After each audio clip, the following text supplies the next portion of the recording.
It's been a couple of days, but not that long. Okay. I just thought that I would come live and talk about a little bit of help for our community. I know I've touched on it a little bit here and there. I've said a few things here and there concerning the different programs that may or may not be available to our community during this time of COVID.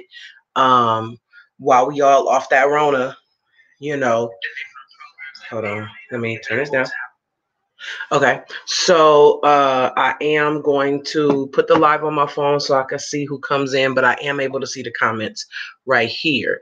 If you want to jump on this live with me, you click that link right there. It'll take you to the waiting room, and then I'll go ahead and get you on the camera. Okay, so a few things that I want to touch on. Let's talk financial help, okay? Right now, everybody's off that Rona, right? Everybody off the Rona. It's what's going on. It's what's happening right now. And, you know, people are suffering. We had 20 million people lose their jobs in the month of April. I don't know if I've ever seen numbers like that, but they did say that they're the highest. It's the highest percentage that it's been since the Great Depression. Okay, so while we are having record numbers of jobs being lost, while we are having record numbers of people die as a result of this horrible thing that's happening right now, there are things though that we can do to ensure that we're ready. We can do things to ensure that we have what we need for our family, our kids, okay? And the one thing that I want to talk about right now is unemployment, okay? I'm going to share my screen. As a matter of fact, let's talk. Let me change this ticker at the bottom. We're going to talk unemployment, okay?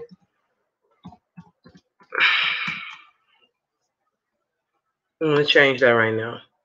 What's going on, Big Blunt? How are you? Okay, so we're talking unemployment, okay, in our community and what we can do to be able to get some of those funds for the people in our community. Sometimes it seems like when it's too good to be true that it might be, right? But sometimes it's just us being paranoid because we're used to things that are too good to be true, right? I want to talk about three things that are set up right now to be able to help all of us get through this without losing our shit, without losing everything, okay? So the only one I'm going to deal with is unemployment today, but I will do another 2 videos for the other 2 things. Okay, so let me touch on very quickly the things that I'm not going to talk about. Okay, the EIDL program, which is the Economic Insurance Disaster Loan Program, and then there is the PPP program, which is the Payroll Protection Plan. Okay. Both of those I'm not going to talk about today, but I will do separate videos for each of them. Today, let's talk about unemployment. Let's talk about why unemployment is so important and why they keep funding it.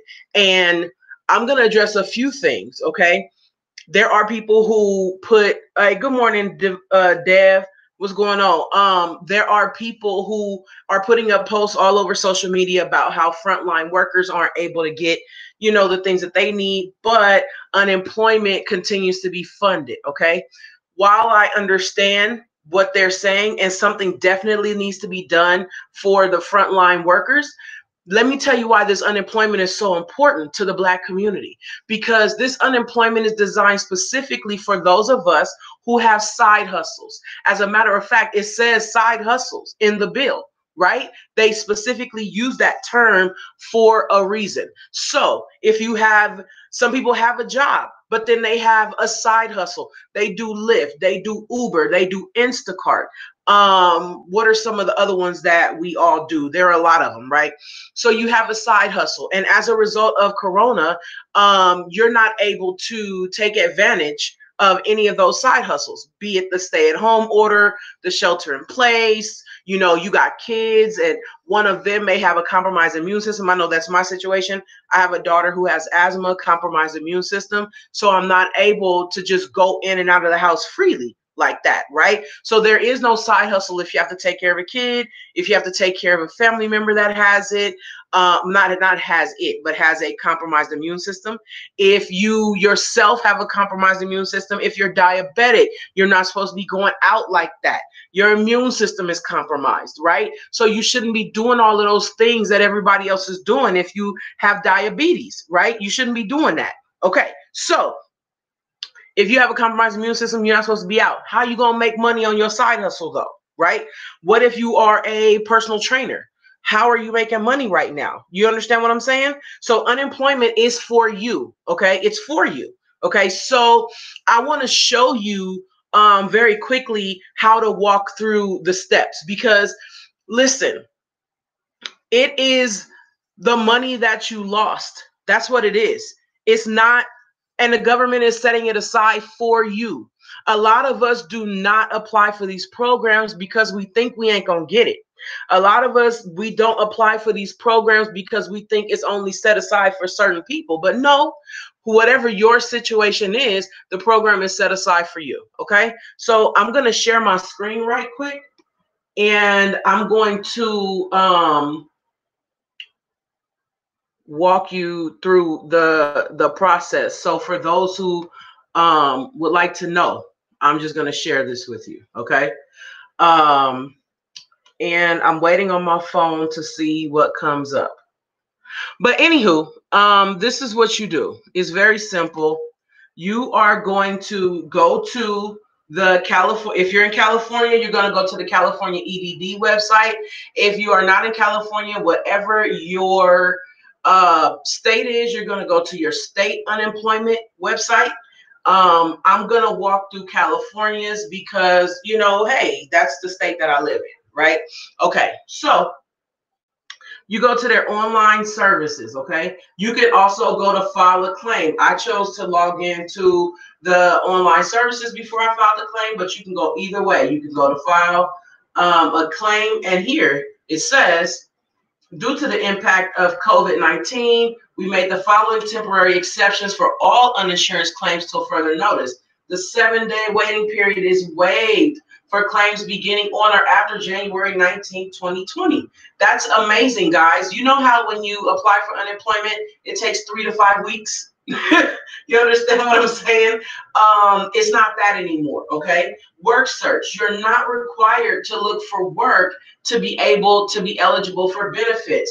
Let's talk about why this is important. Because generally, if you get unemployment, you have to also be actively looking for work in order for them to be able to pay you. Oh, that's what I didn't do. Okay, I'm sorry. I never shared it in the stream. Ain't that something? Okay, so just gonna go through that again, okay? I'm so sorry. Okay, so right here, here is the important part, okay? Again, it says right here, the waiting period is no longer 3 weeks. It's, 7 days. And sometimes it's quicker than that, guys, okay? Again, you're not required to be working actively, because how can you do that, right?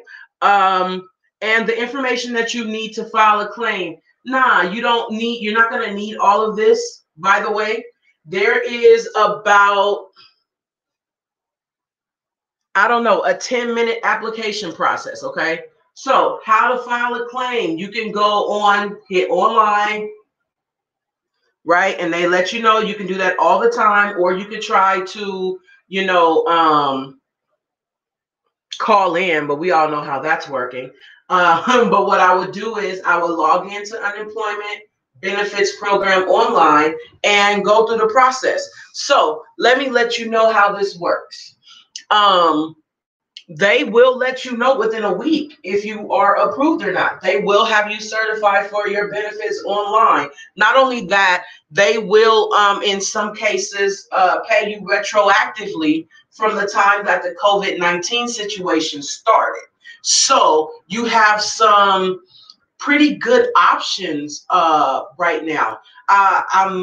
I don't know if I can show you or walk you through it, but I promise you it only takes about 10 minutes to do the actual application. It takes about 10 minutes, 15 at the most. They do not ask you a bunch of invasive questions, okay? They're not asking you for bank statements. They're not asking you for none of that stuff. They're asking you if, let me stop that. Okay. They're asking you what did you do before COVID-19 that you cannot do right now? That is what they're asking you. Okay.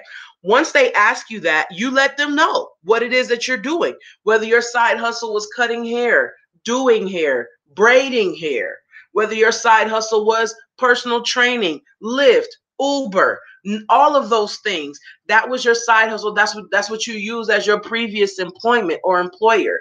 You are the CEO of your business. It's made specifically for people who do Uber and Lyft. So when you are filling out that application, you are the sole proprietor of this business, okay? Whether it's Uber, Lyft, or whatever your hustle is, okay? Whatever the name of your hustle is, okay? You fill that out. It takes, like I said, about 10 minutes. They will get back to you within less than a week. Okay. And then after that, it's just a matter of waiting for your card to be sent in the mail. Okay. I don't know if you all have people that might need to see this information, this live, but share it on your page. If you have people that you know have a side hustle, that you know do Uber and Lyft, that you know have taken a hit during this COVID-19 disaster, you want to be able to give them the opportunity to get some extra funds. Do you understand what I mean? Because I'm going to be honest with you. It's one thing to not go to work because you the fuck don't feel like it, but it's a whole nother thing to not go to work because you physically can't. That's something that's totally different. It's a different mental drain, if you will. It's a different, type of stress, if you will. And I think that at this point, financial help will ease a little bit of the mental barriers that we're going through right now. You understand what I'm saying? So if you have any questions about this unemployment, let me give you a few testimonials. Okay, so for me, I did the application on, what's today? Today is the 11th. I did the application on the 3rd. They approved me on the 4th. And I'm just waiting on my card to get here. So once I realized that they approved me on the 5th, sorry. Once I realized that I'm looking at my calendar right now. Once I realized that I was approved on the 5th, I posted on Facebook, I suggest everybody apply. I also told one of my friends that happened to be at the house at the time. I looked at her, I was like, yo, they just approved me for unemployment. I think you should apply. She applied on the 5th. They approved her by the 7th. And she's waiting on her card in the mail as well. And so what I'm saying to y'all is the money is there for those of us who need it. If you had a job and you no longer have that job, if you have a hustle and you have to take a dip in the money that you make because of the COVID situation. I know a few Black nail technicians. I can't even imagine how their business has come to a screeching halt. This unemployment situation is for them. I know a lot of us make things. You sell your goods, you sell your services, and because of this situation, you've not been able to sell your goods and services. And that's why this situation is for you.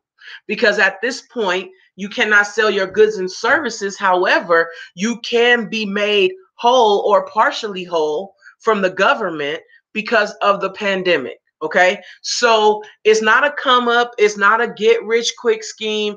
It is a way for you to recoup some of the losses that you've been experiencing due to COVID-19. As it relates to the frontline workers who may not be getting as much working as people are getting unemployment, I think it's fucked up, and I think that they absolutely have to do something for frontline workers in this next bill. I believe that the bill that they're going to be debating this week in Congress, I believe that they'll be able to vote by Thursday. And I believe the Senate can probably vote by Monday, and the president maybe can sign this next one by next week, the end of next week, which means that you still might be going into June with another stimulus injection of cash. The one that's floating around right now is $2,000 a month until this pandemic is over, and then another $2,000 a month for 6 months after it ends. I don't know if it's going to end up like that, but I know that specifically for frontline workers, they're talking about student loan debt forgiveness for you all.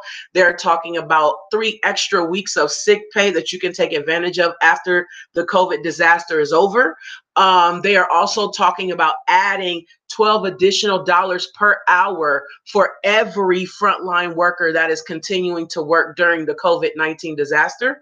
And they will retroactively pay you from the time the disaster started until right now, the end of July, but I'm sure it'll go, further than that or whatever. So all of those things are being discussed specifically for frontline workers right now. And also, I think like a hazard pay, that basically all of the things that they're totaling up, it might see, hey, what's going on, buddy? All of the things that they're totaling up right now will come up to be about $25,000 worth of shit outside of student loans, $25,000 worth of shit for every person that is frontline working right now. Okay. And when we say frontline working, that's any job that you still have to go to right now. You are considered essential in frontline. So if you have a job that you go to right now, this that I'm talking about, the $25,000 package per person, is for you. I know people think that they know everything as it relates to politics. I am not one of those people, but I do spend an endless amount of time researching these things that I talk to you about. I am just trying to make sure that I bring the most accurate information to you guys possible. I am also, when I talk about the PPP program as well as the EIDL program, I'll get into why 87% of minority-owned businesses are not taking advantage of these programs. 87%, guys. The PPP program is a forgivable loan program for you to run your business. And the EIDL program is a one-time cash injection of $1,000 per person in your business directly deposited to you. What's up, Candy Cane? What's up, Mai? So these are injections that come directly into your bank account, one-time forgivable things that are also not taxed. This money is out there for us. It's for us. I don't understand why we are not taking advantage of the opportunities that we have. I don't know if it's because we think that the money is not for us. I don't know if because we think that it's too good to be true. I don't know if it's because we think that it applies to everybody but us. But let me tell you something.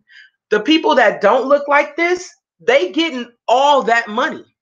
This is the second injection that they've made into unemployment and PPP. But still, I don't see or hear about a lot of us applying for these programs. You understand what I'm saying?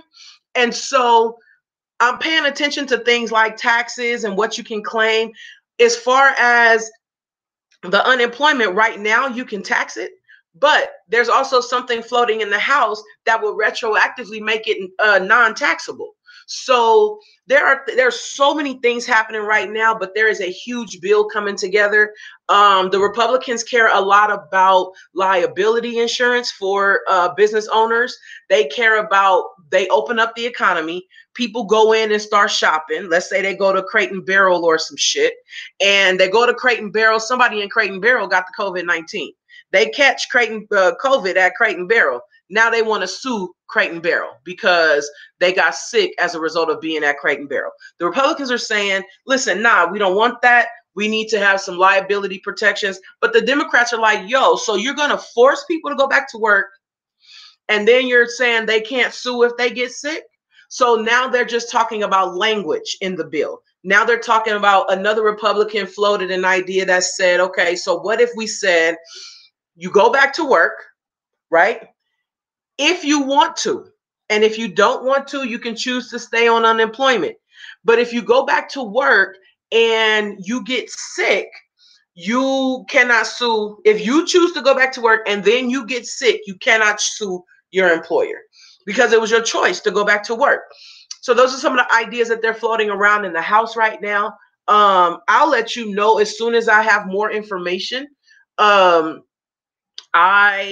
I don't know how many people y'all follow or read up on or watch or whatever, you know. I think my taste is pretty eclectic. I follow a bunch of accountants. I follow people who, you know, are in the know in terms of having people that they know in Congress and things like that. So I try to stay real up to date on the information. But that's all I got for now. I will be back tomorrow with another video on the PPP. And then probably the next day, I'll be back with a quick video for the EIDL program. But I will tell you that right now, the EIDL program is not issuing any money for anyone outside of agriculture. But I don't think that you should like refrain from applying. Apply, have the shit on file so that way when they open it back up, they can then go and review your application. Okay, so I will say that. Anywho, that's all I got for today. Thank you so much for jumping on. I'll be back with something fun a little bit later. But right now we trying to get this business handled. You understand what I'm saying? Anywho, I love y'all. Thank y'all so much for tuning in to my live. Okay. Take care.